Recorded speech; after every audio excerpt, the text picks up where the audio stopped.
Kako poseljen je v bistvu Evropa trenutno s takšnimi konvencijami? Je podobno kot v anime, imaš dejansko v vsaki državi vsakih nekaj mesecev? Po mojem bi najdel en kon praktično vsak vikend.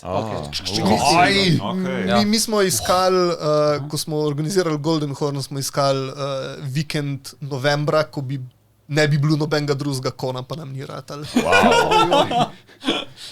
Ker vi želite privabiti ne samo slovensko občinstvo, ampak pač mednarodno občinstvo.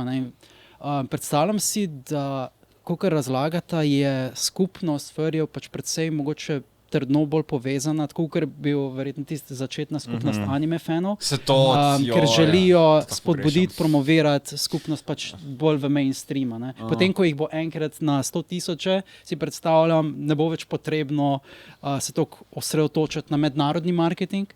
Trenutno pač želite čim večjih pridobiti iz vseh krogov. Kako se pa promovira to? Ker nisem nikjer videl nobenih reklam, pa nič. Mislim, furikoni so itak taki, da so mogoče malo bolj zaprti, Predvsej bolj je omejeno število udeležencev, sploh ker je kon pač več dni, ponovadi tudi ni tazga interesa, da bi nekdo, ki ni furry, prišel na furry convention.